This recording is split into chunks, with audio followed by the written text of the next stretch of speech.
ได้ FC บาเตียงน้องเด็กคนโดในประมาณ4 ล้าน300,000เจ้าต้นนั่นกันมาเลยครับเป็นครับ แนมกล้องเด้อ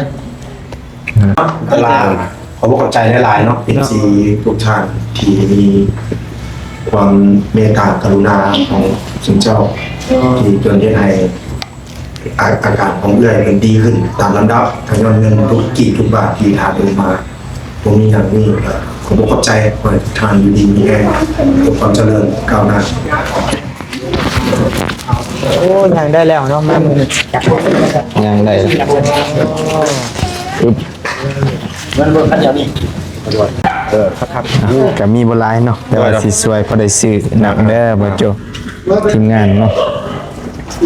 โอเคเดี๋ยวขอบใจหลายๆ ขอบใจนะ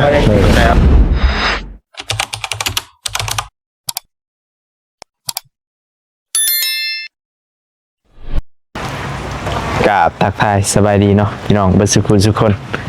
ว่าอยู่ทางในเนาะแล้วก็ต่างประเทศพี่น้องก็ยินดีต้อนรับเข้าสู่ช่องบ่าวเตียงทองเนาะ V2 คือเก่าเอาเปิดภาพมาวันนี้ก็มากับน้องนิวคือเก่าแล้วก็พอดีบ่าวเตียงเนาะโทรบอกว่าเพิ่นนัดกับพระอาจารย์แล้วพระอาจารย์ก็มาถาแล้วให้บ่าวเมฆมาเพิ่นมีเวียกน้อยนึงเนาะไป พอดีได้รับข่าวจากบ่อเตียงว่าให้มาต้อนรับข่าวอาจารย์แน่ว่าซั่นเพิ่นสิได้เดินทางกลับแล้วเนาะ โดย สิพาคนเจ็บกลับพี่น้องเลยเนาะก็บ่ฮู้ว่าสิเป็นแนวใดกันไปเบิ่งไปชมนำกัน ไป เนาะ ก็อยู่ห้องหมอเมืองเนาะไปเลย ได้มั้ย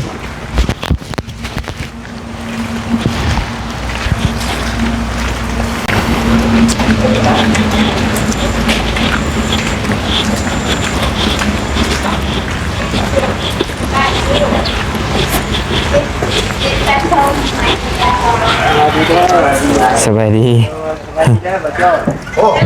สบายดีสบายดี บาเตียงว่ะ โดยมาฮอดแต่เฮิงแล้วบ่ มาฝาก ย่างรถหัวโดย ดีตาย ดีทุกคน โดย โดยก็เลยมาซ่าน้อยนึงเนาะ โดย สิพากันกลับมื้อนี้บ่สิพาทั้งเพิ่นกลับเลยบ่ แม่ทำเป็นจะมาต่อยาวเพราะว่า โดย ทางเป็นครับเขาทางชูชาดีขึ้นแล้วนึงตามลำดับ โดย โดย พอดีแค่ทันหมดจะได้จุดหน้าบอจากท้อง หมดแล้วติ เถียงไข่กันแล้วยังบ่เบิด ยังบ่หมดอยู่ ถ้าบุดถ้าดูดเบิดเราเมื่อยครับ อ๋อ ไปดึงเวลาไว้ก่อน โดย อาสิมาทยอยเอาออกดูดเบิดประเดี๋ยว อืม คนนี้จะเป็นอันตราย โดย เราก็เลยปรึกษากันว่ารักษาสามีก็ดีแล้ว อืม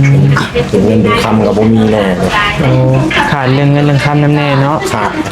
อ่านนะครับขาดเงินเป็นคำเนี่ยเป็นมาต่อยาจากเดี๋ยวคนจะต้องเซ็งเวลาเป็นหมอเขาให้มาต่อเนาะ โอ้ต้องได้มาต่อยาอีกปะ แม่ตัวนี้มาต่อแต่ละเดือน โอ้เดือนละครั้ง เดือนละครั้งผมบอกว่าเดือนมันจะได้15 มื้อ โอ้ เป็นจัดยาให้15 มื้อ 15 มื้อเดือนหนึ่งต่อ2 เทื่อนะ หน่อย ประมาณนั้นพี่น้องก็ เป็นกระบมีครับความยุ่งยากเลยลูกน้อยนะครับ อืม เบิดละ3 คนสำเร็จเบิด แม่นมาเลยลูกเพิ่นมาเลย ยังอยู่เพื่อนอีก2 คน อ๋อ ผู้น้อยคนนี้ปี1 เดือน โอ้น้อยๆเนาะ ปี1 เดือนเดี๋ยวผู้กกมันอายุ15 อ๋อ มันอายุ15เปิดก็เลย แม่ นะ ทางบาโจนี่สิอาสาสมัครไปส่งบ่ โดยนะ โอ้ขอบคุณกับใจเลยล่ะ ไปส่ง ทางบาโจก็คือว่าเป็นมูลนิธิเนาะช่วยเหลือผู้ทุกข์ยากก็โอ้หลายปีแล้วอ้ายเพิ่นก็ได้ติดตามอยู่ทางบานิวก็ได้ โดยนับเป็นมือออกมา โอ้ เที่ยวมานี่ โดย มา3-4 เดือนเลยเบิ่งอาการ โอ้โดยกับขาอาจารย์เนาะเพิ่นก็ ได้ ได้ อย่างอีก โดย เพื่อนเพิ่นติดวัด อ๋อ หาเขาซอยแล้วโทรหาเพิ่นนี่แหละ โด โทรหาเพิ่นได้แล้วโทรหาบ่อเตียง โอ้โดยมื้อนี้เนื่องจากว่าบ่าวเตียงนี่ติดภารกิจพาพระอาจารย์คือกันไปปัวอยู่ มุกดาหารเพิ่นก็ได้เอาพระอาจารย์ในบ้านนั่นแหละไปปัวอยู่พุ่นก็เลยว่ามื้อนี้ก็มาในช่องบ่เตียงแต่ว่าเป็นบ่นิวเนาะมาเบิ่งนํกัน โดย ได้เนาะ โดยไปการจ้ะ เดินก่อน ไปเข้าไปเยี่ยมเบิ่งเพิ่นอย่างเนาะ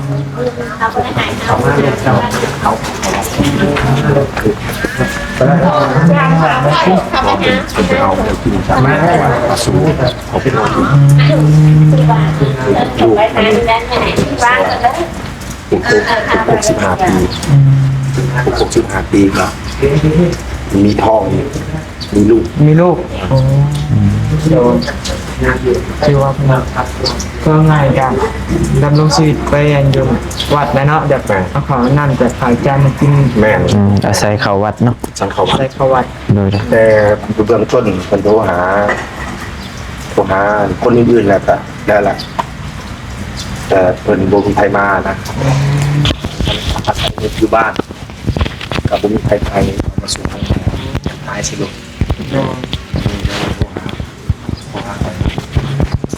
เลยว่ากลับมาเลยเห็นวิดีโอคอลเห็นอาการเจ็บปวดโอเคมือนั้นยังบริโนอนจำได้ ว่ากับคนลูกได้พี่น้องเลยเนาะแบบยากได้คนที่แบบนำส่งคนเจ็บนี่นะยันคือเราว่าแหละยันตายสิรถนะพี่น้องเนาะ ตายสนุก มันก็ยากหายากคนที่ว่าใจแบบนี้นะแบบยอมหับยุเนาะจะโจโดยเพราะว่ามื้อนี้ก็ในหัวอกเป็นอาสาเก่าเนาะยอมหับใจอ้ายเพิ่นอยู่ว่าแบบบุกบืนมาลายแบบสุดๆนะพี่น้องเอ้ยไปมีแต่เฮาเข้าไปเบิ่ง ขอบคุณแล้วก็มี ได้ดีเด้อไอ้นี่แหละบ่ ไอ้แน่แล้ว โอ้ลูกได้แล้ว โอ้ย เป็นไงนี่ก็เก็บข้อมูลคุยกันผมอยากมี พระอาจารย์สิมอบบ่ ว่าจะคุยกัน โอ้ดีใจนำลายสิได้กลับเมื่อแล้วเนาะบัดนี้ โดย ประมาณ15วันก็สิได้มาต่อยาใหม่ติ โดยเป็นบอกว่ากินยานี่บนชิ้นเดือนให้มาต่อยาแล้วมาเปิดเลือดใหม่ อืม คุณปื้ดเนี่ย มีแต่พยายามกินนั่นแหละบัดเพิ่นจัดให้เลยเด้อ๋อตุ๊บมาหลายเด้ 700,000 อกใหญ่ เบิดนี่700,000บ่ โอ้ยเป็นไหนก็ไม่รู้เดือนหนึ่ง มีแต่กะเว้าว่าต่อยานี่ก็ต้องเบิ่งอาการอีกได้พี่น้องเนาะบางเทื่อน้ำเข้ามาอีกก็สิได้มาเจาะออกอีก บางคน โดย โดย สิได้มาก่อนกำหนดอีกเนาะก็มีแต่สู้ๆหั่นแหละดีเศร้าแหละได้ความเมตตาจากพระอาจารย์เพิ่นพี่น้องเอ้ยกับผมเข้าใจอาจารย์เลยล่ะ มันจะมากกันในวันนั้น โดย โดย ก็รวมวัดกับFC บางชาย FC เบาเตียงรวมกันเพิ่นกระแส โอ้ รวมวัดเลยนับเต็มแห่มาเลยทีมงานเบาเตียงกัน4ล้านเนาะ โดย เงินงานกับรวมหลายแล้วค่าใช้จ่ายนั่นเองหลายกับประมาณ14แล้วเนาะ14 มา ล้าน 14ล้านแล้ว 14 ล้านแต่ญาติโยมมาสั่งกันนะ14แล้วก็มาเตียงกัน18เลยเนาะ โดย ที่ซอยกันแล้วทีมงานซอยกันเดี๋ยวสิมาประสันได้คนไม่เอาเป็นต้นทีถ่ายรูปยังไงนะครับเป็นสัตว์กันคือมาแล้วแหละมุ่งนะเนาะมามุ่งเลยใช่มากับทีมงานจะนั่นแหละ โดย ได้ FC บาเตียน้องเด็กคน โดย ในประมาณ4 ล้าน300,000เจ้าต้นนั่นกับค่าใช้จ่ายมองไปแล้วนะ โดย เป็นบาทครับเรืออยู่แล้วกัน โดย เราต้องทำดูกับที่บ้าน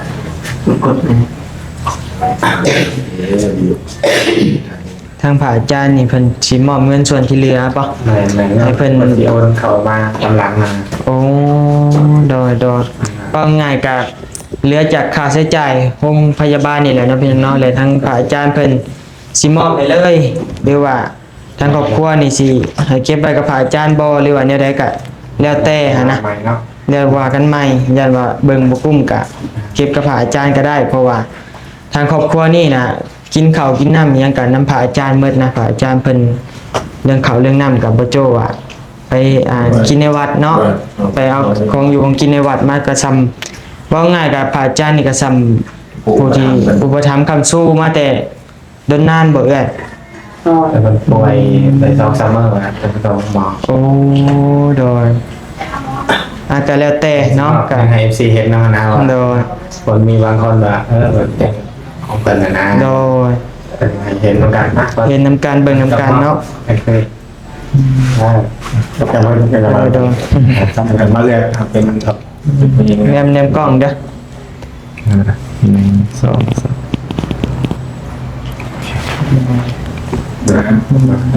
มาทีเด้อรักษาไว้เรื่อย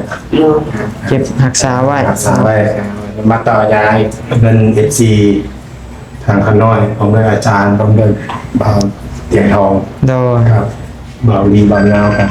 ทั้งหมดทั้งมวลก็ได้มามอบให้นี้เหลือจากการค่าใช้จ่ายต่างๆซื้อกินซื้ออยู่ค่า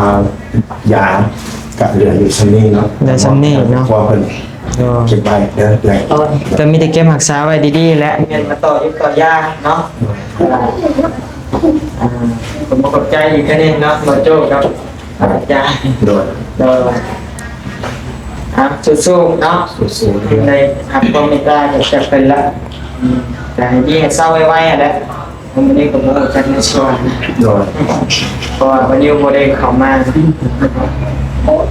ได้เดี๋ยวไปซะ เก็บไว้เอาให้เอากระเป๋ามาในรถกระเป๋ามาให้แม่ผู้คนเข้าไปทั้งหมดโดยเอาญาติกระเป๋าไว้ให้แม่รักษาไว้อันนี้เป็นเงินของแต่ละบุคคลของมาซอย จำนวนที่เนี่ยชัดนะเท่าไหร่ รวมมาเนี่ย บ่อันที่ว่ายังเหลือมอบให้เพิ่นอยู่นะ 4,330,000 กีบ 4,330,000 กีบเด้อเอ้ยเด้อมีแต่เมื่อและน้ำผาอาจารย์ก็ได้น้ำไปก็เมื่อและ บ่ได้อย่าโอนก็ไม่ได้สิโอนเขาเรียกบัญชีลูกแล้วเปิดบัญชีให้ลูกเรา โดย บอกยานคนเราให้ โดย ว่าเขา อมเงินนั่นนี่เนาะ นั่นนี่มันกระแสมาหนักมันบ่ เพราะว่ามันมีหลายเนาะ มันมีหลาย เนี่ยแต่เสียนนั่นก็ดีคือกัน ต่อยกันคิดต่อติดตามบ่าวเจ้าก็ได้นะติดตามบ่าวเจ้าเพิ่นก็สิเอา ผักทานบ่โจ้ก็ได้พี่น้องเอ้ยเนาะ เป็นเตียงก็ได้บ่าว ไอเตียงก็ได้ไผก็ได้ ใครก็ได้ ว่า ได้ โดยที่ว่าพี่น้องไว้วางใจนั่นแหละแล้วแต่เนาะ ก็เอาเงินพวกนี้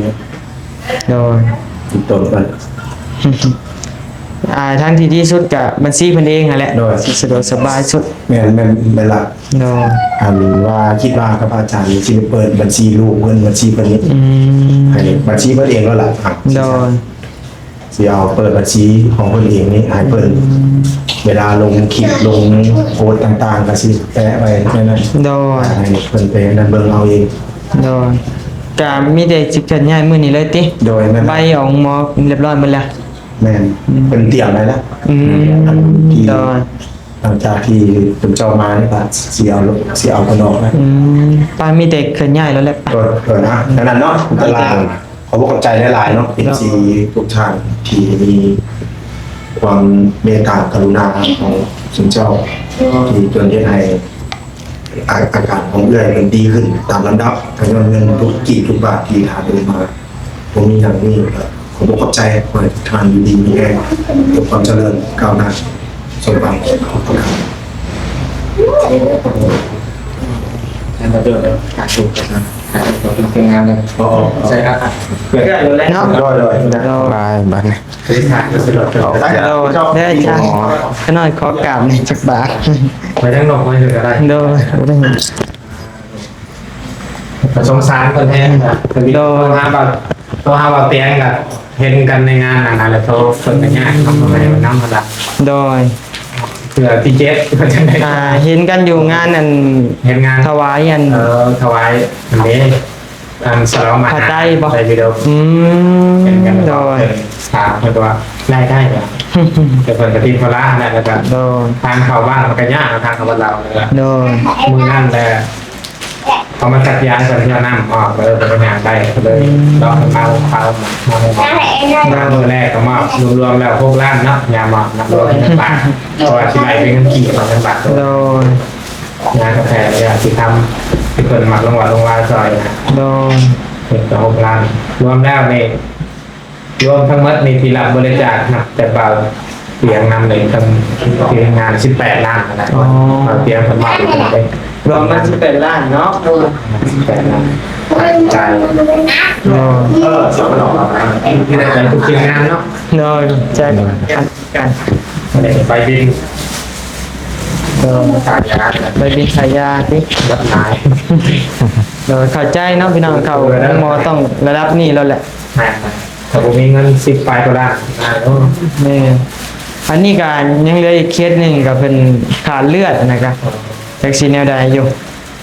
ยู่บ้านบ้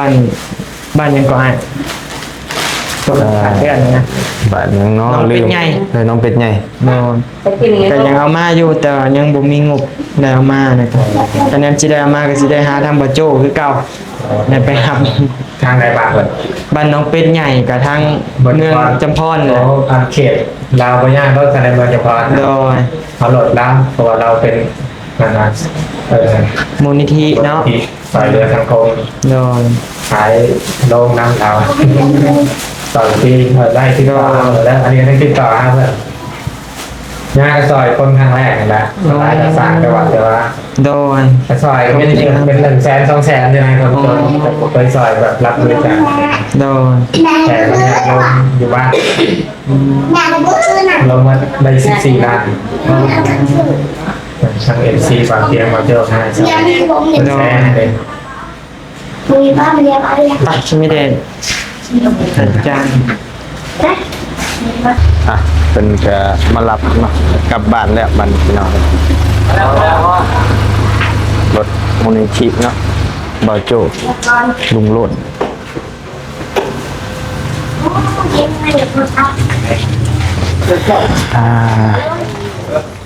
เครื่องปิดบ้านมาเลย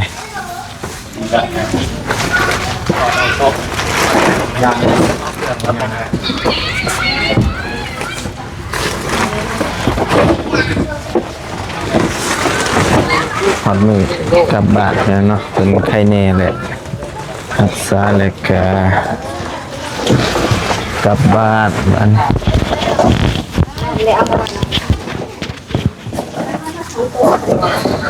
ครอบครัว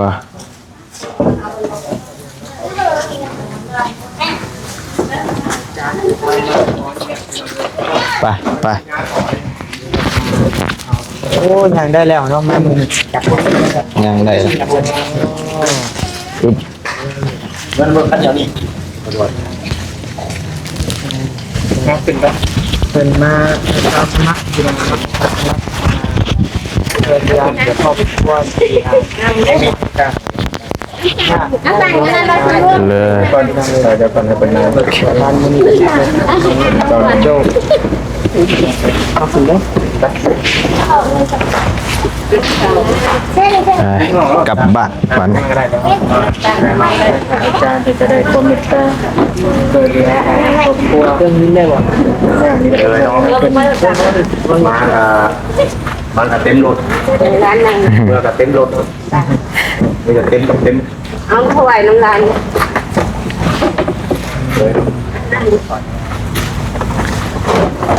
ถอดบอออกนั่งกันหลายคน เดี๋ยว ถ้ามันชีบอได้นั่งกันหลายคนเอาตั้งอันนี้มานั่งเอา มีพื้นที่เนี่ยนะ แมนเมื่อที่ได้เป็นม้าเป็นกลุ่มกันมาเนี่ยเป็นหลายคน สบายดีเด้อประธานมูลนิธิก็ตั้งบ่อโจ้พี่น้องไอ้น้องเลยกับตั้งอาสาสมัคร อาสามักน้องๆกัน โดยนะ ได้มาน้ำส้มหรือว่าพื้นน้ำส้มกลับบ้านพี่น้องไอ้น้องกลับบ้านบ้านยังบอกบ้านเราที่นี่เนี่ยเนาะจะเดินทางกลับเลยมากินปัวกันหายแล้ว ทีมงานเราเตรียมทอง สบายดีเด้อ ได้แล้ว จะได้เดินทางกลับบ้านก็ได้ทางวิธีสิน้องเลยเนาะลุงโลดน้องเลยส่งพี่เราไปน้องเนาะ เด้อ ส่งพี่เลยไปน้องเลย ส่งอยู่บ้านเรา เวลาโลดน้อง อ้าวโอเคบัดนี้เนาะเป็นก็สิได้กลับบ้านแล้วเดี๋ยวสิเลี้ยงน้ำเด้อไปโจบ่โจเลี้ยงน้ำเด้อ โอ้ ทีมงาน ถ้าคุณลงเฟซก่อนสำคัญได้ตัวนี้ไม่แต่ถ้าครับ ก็มีบ่หลายเนาะแต่ว่าสิสวยพอได้ซื้อน้ำเด้อบ่โจทีมงานเนาะโอเคเด้อขอบใจหลาย โดยขอบใจเด้อขอบใจโดยขอบใจซอย พอได้ซื้อน้ำให้ทีมงานเล็กๆน้อย โดยขอบใจเจ้า ๆโดย ทักเฟซนี่เด้ออยากมุกเฟซนะทักเฟซนะเพื่อลมเพื่อลิ้นเพื่อผ่านไปกินข้าว โดได้ โดยโอเค มีโอกาสไปกินข้าวกินน้ำอยู่เพื่อนเขาก็ได้ โดยแม่นั่นแหละได้กันไว้สิมีแต่คนกันเลี้ยงเบิ้ลเนาะ โดยแม่ เขาบอกขอบใจหลายเด้อแม่หมอ โดยขอบใจอะไร เด้อพี่น้องทั้งนั้นโดย พายจ้างกับขี่เมื่อนำกันบ้างเดือนกัน ครับก่อน โดยขอบใจอะไรเด้อ เป็นเบาเตียงนะ โอเค โดยพายจ้าง เป็นเบาเตียงนะขอบใจเพิ่นนะ มาเตียงได้ ได้ ทีมงาน โดย ทุกคนนั่นแหละ เดินทางปลอดภัย โดยยังมากันใหม่นะ โดย พี่น้องเลยครับตัวคนเทียบจะเป็นยังไงได้มนผีลุงเลิกเลยพี่น้องนอกจากที่ยังมีครบนะพี่น้องนอกความบริการยังไงเป็นใส่เดินมาได้การ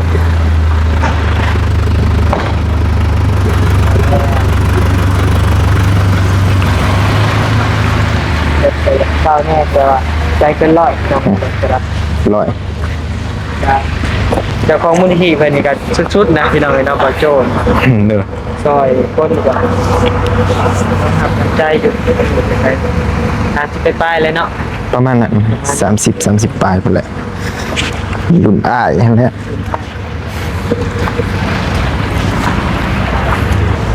เอาโอเคพี่น้องเนาะก็เสร็จสิ้นภารกิจเนาะคนป่วยก็ส่งกลับบ้านแล้วตอนนี้เนาะทางบ่มีกับน้องนิวก็เป็นตัวแทนเนาะทางไอเตียงเนาะมาตอนรับพระอาจารย์เพิ่นก็ให้มอบเงินเนาะส่วนที่เหลือให้ก็เป็นที่เรียบร้อยเอ้าเป็นจะได้ก็จังว่ากันอีกเทื่อนึงเนาะทางบ่มี ได้อยู่ช่วยขึ้นก็ได้อยู่พี่น้องเอ้ยเนาะก็ โดย จะได้กลับมาอยู่เนี่ย โดย แล้วทางนี้แหละต้องได้ดูดคือเดี๋ยวไม่เคี้ยวเด้ ระยะยาวนะ เที่ยว พี่น้องเนาะน่าจะเที่ยวไปเที่ยวมาอย่างนี้แหละเนาะเพราะว่าท้องเพิ่นมันใหญ่เนาะมันมีน้ำโอเคพี่น้องเนาะทางบะเมกับน้องนิวกับสิคอโตวจบคลิปก่อนไปเนาะก็ขอบใจหลายเด้อ FC บัสกุสคนเนาะที่ติดตามนะครับส่งเป็นกำลังใจให้โดยตลอดมาพอกันใหม่พี่น้องเนาะคลิปหน้าสำหรับคลิปนี้สบายดีเด้อ